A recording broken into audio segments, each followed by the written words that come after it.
சாண்டில்யனின் கடல்புறா பாகம் 2 அத்தியாயம் 45 பேய் திட்டம்.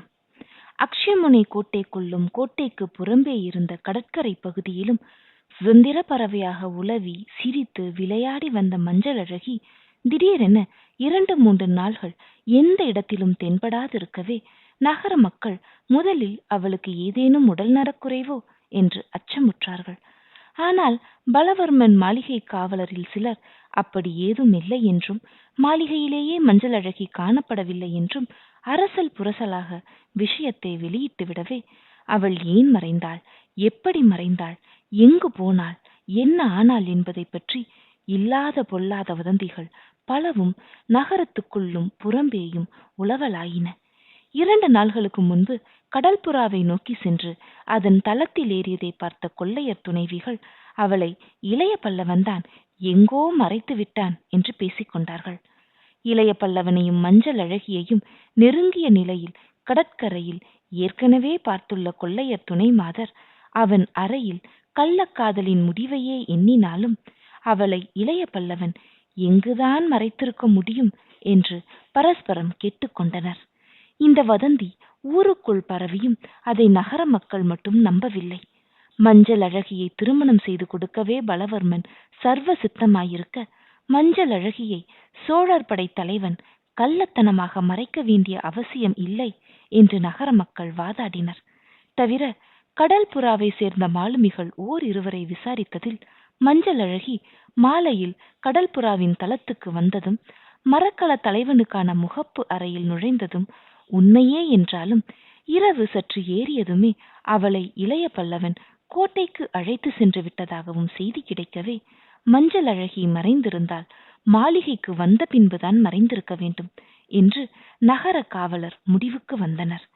இப்படியாக வதந்திகள் பல கிளம்பினாலும் அந்த வதந்திகள் சுட்டி காட்டியது இருவரைத்தான். ஒருவன் இளைய பல்லவன், மற்றவன் பலவர்மன். ஒருவன் உயிர் காதலன், இன்னொருவன் உயிரை விட அவளை அதிகமாக நேசித்த தந்தை. அந்த இருவரும் அவளுக்கு எந்த விதமான தீங்கையும் விளைவிக்க மாட்டார்கள் என்றும், அப்படியானால் என்ன செய்திருக்கிறார்கள் என்றும் பல பல விதமாக பேச்சுகளும் கேள்விகளும் அக்ஷயமுனையில் எழுந்தன. இத்தனை பேச்சுகளிலும் மற்றது எது தெரிந்தாலும் தெரியாவிட்டாலும் ஒன்று நிச்சயமாக தெரிந்தது. மக்கள் அவளை பற்றி பெரும் கவலை கொண்டிருந்தார்கள் என்பதுதான் அது. மக்களும் கொள்ளை மாதரும் மாலுமிகளும் நகர காவலரும் கவலை கொண்டு தவித்தாலும் அவளை பற்றி பலவர்மனோ இளைய பல்லவனோ கவலை ஏதும் காட்டவில்லை. இளைய பல்லவன் கவலை காட்டாததன் காரணம் மக்களுக்கு புரிந்திருந்தது. அடுத்த 2-3 நாள்களில் இளைய பல்லவன் மிதமின்றி குடித்தான். நகரத்துக்கு மிக அபாயம் விளைவிக்க வல்ல உத்தரவுகளை பிறப்பித்தான். ஆகவே அவன் நிலை குலைந்தவன், கவலைப்பட காரணமில்லை என்பதை மக்கள் புரிந்து கொண்டனர். பலவர்மன் அப்படி இல்லை. அடுத்த நாள்களில் மிகுந்த நிதானத்தையும் ஆழ்ந்த சிந்தனையையும் காட்டினான். அப்பேற்பட்டவன் ஏன் கவலைப்படவில்லை? இந்த கேள்வியைத்தான் பலரும் கேட்டார்கள். சிலர் ஊர் நிலையை பற்றி விசாரிப்பது போல் மஞ்சள் அழகியை பற்றியும் விசாரித்தார்கள். அந்த விசாரணையை சேந்தனே துவங்கினான் பலவர்மனிடம். பொக்கிஷத்தை பார்வையிட வந்த சமயத்தில் பெட்டிகளை திறக்க பலவர்மன் உத்தரவிட்டும் அதை நிறைவேற்றாமலே கேட்டான் சேந்தன். கோட்டை தலைவரே, ஊரில் நடக்கும் விஷயம் உமக்கு தெரியுமா என்று. என்ன விஷயம் வணிகரே என்று வினவினான் பலவர்மன் முகத்தில் எந்தவித உணர்ச்சியையும் காட்டாமல். காட்டு பகுதியில் படைத்தலைவர் காவலை குறைத்து விட்டார் என்று மென்று விழுங்கினான் சேந்தன். அது அவர் இஷ்டம் என்றான் பலவர்மன். உங்களுக்கும் அதற்கும் சம்பந்தம் இல்லையா என்று வியப்புடன் வினவினான் வணிகன். இல்லை, சாதாரணமாக வந்தது பலவர்மன் பதில். நீங்கள் கோட்டையின் தலைவர் அல்லவா என கேட்டான் சேந்தன். ஆமாம் என பதிலுரைத்தான் பலவர்மன். பாதுகாப்பு உமது பொறுப்பல்லவா என கேட்டான் சேந்தன். அந்த பொறுப்பை படைத்தலைவரிடம் ஒப்படைத்து விட்டேன். அவர் என கூறினான் பலவர்மன். உமது தளபதியாக்கும் என கேட்டான் சேந்தன். ஆம் என ஒப்புக்கொண்டான் பலவர்மன். ஆகையால் அவர் எந்த உத்தரவை இட்டாலும் தலையிட மாட்டீர் என கேட்டான் சேந்தன். ஏன் தலையிட வேண்டும் என கேட்டான் பலவர்மன். உங்கள் தலை இப்பொழுது இருக்கும் இடத்தில் இருக்க. சேந்தன் எரிச்சலை காட்டினான். வேறெங்கு போய்விடும் என்று வினவினான் பலவர்மன். போகுமிடம் தெரியாது, போய்விடும் என்பது மட்டும் தெரியும் என்றான் சேந்தன். ஏனோ என கேட்டான் பலவர்மன். காட்டுப்பகுதியில் காவல் சாஸ்திரத்துக்குத்தான் இருக்கிறது. அமீர் 7-8 பேர்களுடன் நிற்கிறான். பூர்வகுடிகள் பூ என்று ஊதினால் அந்த 7-8 பேரும் பறந்து விடுவார்கள். பூர்வகுடிகள் உள்ளே நுழைந்தால் இங்கு பல தலைகள் நிலத்தில் உருளும். உமது தலை மட்டும் என்ன இரும்பா? கத்தியால் வெட்டினால் உருளாதா என கேட்டான் சேந்தன். உருளும் என கூறினான் பலவர்மன். அதை தடுக்க முயலக்கூடாதா என கேட்டான் சேந்தன். என்ன செய்ய வேண்டும் அதற்கு என கேட்டான் பலவர்மன். மஞ்சள் அழகியை சிறிது வெளியே காட்டுங்கள் என கூறினான் சேந்தன். எதற்கு என கேட்டான் பலவர்மன். இளைய பல்லவர் சுயநிலையடைய. மஞ்சள் அழகி மறைந்து விட்டதால் தான் படைத்தலைவர் மதி குலைந்து விட்டதாக மக்கள் நினைக்கிறார்கள். மஞ்சள் அழகியை கண்டால் இளைய பல்லவரின் குடி சற்று தேக்கப்படும், மதியும் சரிப்படும். மதி சரிப்பட்டால் இப்படி கண்டபடி உத்தரவுகளை பிறப்பித்து காவலை கலைக்க மாட்டார். பலவர்மன் சற்று யோசித்தான். பிறகு சொன்னான், வணிகரே, உமது யோசனையில் அர்த்தம் இருக்கிறது என்று. மகிழ்ச்சி என்றான் சேந்தன். உமக்கு மூளையும் இருக்கிறது என்றான் பலவர்மன். அது இப்பொழுதுதான் புரிந்ததாக்கும் என்று கேட்டான் சேந்தன் விஷமமாக. பலவர்மன் அந்த விஷமத்துக்கு பதிலாக விஷத்தை கக்கினான். வணிகரே, மூளையை அதிகமாக உபயோகப்படுத்த வேண்டாம். உபயோகப்படுத்தி உமக்கு சம்பந்தமில்லாத விஷயத்தில் தலையிடாதிரும். அப்பொழுதுதான் உமது மூளையும் அதை உள்ளடக்கியிருக்கும் தலையும் மிஞ்சும். இல்லையேல் என்று வாசகத்தை முடிக்காமலே சென்று விட்டான் அக்ஷயமுனை கோட்டை தலைவன். அவன் பேச்சை எண்ணி எண்ணி குமுறினான் சேந்தன். எத்தனை திமிர் இந்த கோட்டை தலைவனுக்கு என்று உள்ளுக்குள்ளேயே கருவிக்கொண்டு அவனை பழிவாங்கும் நோக்கத்துடன் இளைய பல்லவன் கூறுவதை விட துரிதமாகவே பலவர்மன் பொக்கிஷத்தை மக்களுக்கு அள்ளி வாரிவிடத் தொடங்கினான். ஆனால் அந்த பணத்தையும் லட்சியம் செய்யும் நிலையில் மக்கள் இல்லை. 3 நாள் கழித்து மஞ்சள் அழகியின் மறைவை கூட மறந்துவிடும் நிலை அந்த நகரத்தில் ஏற்பட்டது. 3ஆம் நாள் இரவிலிருந்தே பகிட்பாரிசான் காட்டுப்பகுதியில் தொலை தூரத்திலிருந்து பூர்வ குடிகளின் பெரும் டமார ஓசைகள் கேட்கத் துவங்கின. காட்டுப்புறத்தில் எங்கோ தூரத்தில் தீப வெளிச்சமும் அடிக்கடி தெரியத் தொடங்கியது.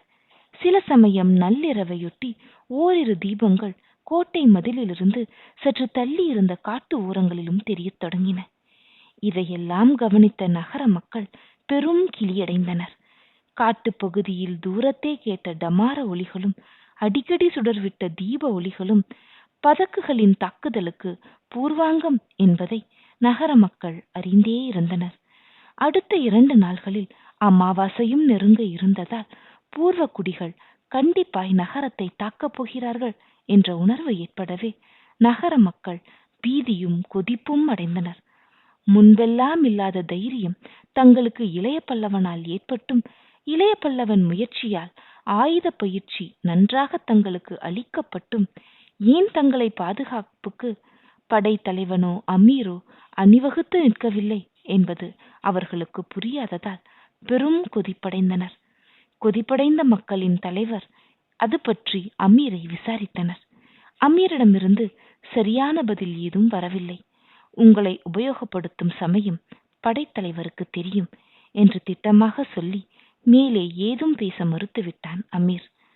அவனிடம் எதையும் அறிய முடியாத நகர மக்கள் விளக்கம் பெற இளைய பல்லவனை அணுகினார்கள். 2 தலைவர்களும் சென்றபோது கையில் மது குப்பியுடன் காட்சியளித்தான் இளைய பல்லவன். அவர்களை பார்த்ததும் பஞ்சனையில் எழுந்து உட்கார்ந்து, தெரியும் நீங்கள் வந்திருக்கும் காரியம், இதை பிடுங்கிக் கொண்டு போக பார்க்கிறீர்கள் என்று மது குப்பியை காட்டினான். அவனிருந்த நிலை அவர்களுக்கு வெறுப்பை தந்தது. இத்தகைய குடிகாரனை நம்பி பூர்வ குடிகளையும் விரோதித்துக் கொண்டு விட்டோமே என்று தங்களையே அவர்கள் நொந்து கொண்டார்கள். இருப்பினும் தலைவரில் ஒருவன், படைத்தலைவரே என்று துவங்கினான். படை ஏது, தலைவர் ஏது? வெறி சிரிப்பு அறையை ஊடுருவியது. அக்ஷயமுனை ஆபத்தில் இருக்கிறது என்று இன்னொருவன் ஆரம்பித்தான். இருக்கட்டும் என்று இளைய பல்லவன் குப்பியின் வாயுடன் தன் வாயை பொருத்தினான். பூர்வகுடிகள் என்று இழுத்தான் முதலாம் அவன். பூர்வகுடிகள்? ஆம், அவர்கள்தான் பூர்வகுடிகள். நீங்கள் பின்னால் வந்தவர்கள். அவர்கள் ஊரை அவர்களிடம் விட்டுவிடுங்கள், ஓடிப்போய் விடுங்கள் என்று தட்டு தடுமாறி உளறினான் இளைய பல்லவன். இரு தலைவரும் வெறுப்புடன் அவனை பார்த்துவிட்டு அறையிலிருந்து அகன்றனர். மறுநாள் நிலை இன்னும் மோசமாயிற்று. கொள்ளைக்காரர் போர்க்களங்கள் எல்லாம் இளைய பல்லவன் உத்தரவுப்படி எங்கெங்கோ போய்விடவே துறைமுகத்திலும் காவல் இல்லை. காவல் செய்யக்கூடிய கடல் புறாவோ கரையில் இழுபட்டு கிடந்தது. எந்த திக்கிலும் சரியான காவல் இல்லாததால் சரியான ஆடை இல்லாத பிச்சைக்காரியைப் போல் மிக பரிதாபமாக காணப்பட்டது அக்ஷயமுனை. காவலை இழந்த துறைமுகத்தில் இரவில் சூலு இனத்தாரின் படகுகள் நடமாடத் தொடங்கின. அவற்றை ஏதும் செய்ய வேண்டாம் என இளைய பல்லவன் உத்தரவிட்டிருந்ததால் அவற்றின் அருகே கடல் புறாவின் மாலுமிகளோ படகுகளோ செல்லவில்லை. இதை கண்டும் மக்கள் அஞ்சினர். அக்ஷயமுனை கோட்டையை எந்தவித கஷ்டமுமின்றி ஆள் சேதமின்றி கைப்பற்ற அதைவிட சிறந்த சமயம் ஏதும் கிடையாது என்பதை அறிந்த மக்கள் கலங்கினர். அதை கண்டு ஓரளவு பலவர்மனும் கலங்கினான். அவன் கலக்கத்துக்கு காரணம் வேறு. அந்த காரணத்தை தன் மாளிகை தோட்டத்தில் அமாவாசைக்கு முதல் நாள் இரவு வில்வலனை சந்தித்த அதே மரத்தடியில் கூறினான் பலவர்மன். அன்றும் ஆந்தையின் அலறல் கேட்டு தோட்டத்துக்கு சென்ற பலவர்மன் வில்வலனை கண்டதும் காட்ட வேண்டிய மகிழ்ச்சிக்கு பதில் அச்சத்தையே காட்டினான். பலவர்மா, நாம் அந்த படைத்தலைவனை பழிவாங்கும் சமயம் நெருங்கிவிட்டது என்று குதூகலத்துடன் துவங்கிய வில்வலனை கவலையுடனும் அச்சத்துடனும் நோக்கிய பலவர்மன், வில்வலா, இளைய பல்லவன் போக்கு எனக்கு எதுவும் பிடிபடவில்லை என்றான். என்ன அவன் போக்கு என்று வினவினான் வில்வலன். அவனே இந்த நகரத்தின் காவலை பலப்படுத்தினான் என கூறினான் பலவர்மன். ஆம் என ஒப்புக்கொண்டான் வில்வலன். அவனே இப்பொழுது அதை பலவீனப்படுத்தியிருக்கிறான் என கூறினான் பலவர்மன். நமக்கு நல்லதுதானே என கேட்டான் வில்வலன். நல்லதுதான், உண்மையாயிருந்தால் என கூறினான் பலவர்மன். உண்மையாயிருக்காதென்று சந்தேகமா என கேட்டான் வில்வலன். ஆம் என கூறினான் பலவர்மன். அவன் குடிப்பதாக சொல்கிறார்களே என கேட்டான் வில்வலன். அதிகமாக குடிக்கிறான் என கூறினான் பலவர்மன். குடிகாரன் உத்தரவுகள் எப்படி இருக்கும் என கேட்டான் வில்வலன். எப்படி இருக்க வேண்டுமோ அப்படித்தான் இருக்கின்றன. ஆனால் அத்தகைய குடிகாரன் உத்தரவை மற்றவர்கள் ஏன் நிறைவேற்றுகிறார்கள் என கேட்டான் பலவர்மன். வில்வலன் சற்று யோசித்தான். ஆம், அதை நாம் யோசிக்கத்தான் வேண்டும். இதில் ஏதாவது சூதிருக்குமோ என்று வில்வலனும் கவலையுடன் கேட்டான். இருக்கலாம், இருந்தால் நாம் அதற்கு இடம் கொடுக்க கூடாது என்று பலவர்மன் கூறினான் வில்வலனை நோக்கி. அதற்கு என்ன செய்ய வேண்டும் என கேட்டான் வில்வலன். இளைய பல்லவன் கோட்டையின் காவற்படையையோ மக்கள் படையையோ நடத்தாதிருக்க செய்ய வேண்டும் என்றான் பலவர்மன். எப்படி செய்வது என கேட்டான் வில்வலன். அதை நான் பார்த்துக் கொள்கிறேன். நாளை இரவு நீ தாக்குதலை துவங்கிவிடு என்றான் பலவர்மன். இளைய பல்லவன் என கேட்டான் வில்வலன். என் அறையில் இருப்பான் பிணமாக என்று கூறிய பலவர்மன் அந்த காரிருளில் மெல்ல நகைத்தான். அந்த பயங்கர சிரிப்பு மெல்ல இருந்தாலும் பேய் சிரிப்பாக இருந்தது. அந்த வினாடியில் பேயும் வகுக்க அஞ்சும் கொடிய திட்டத்தை வகுத்து விட்டான் பலவர்மன்.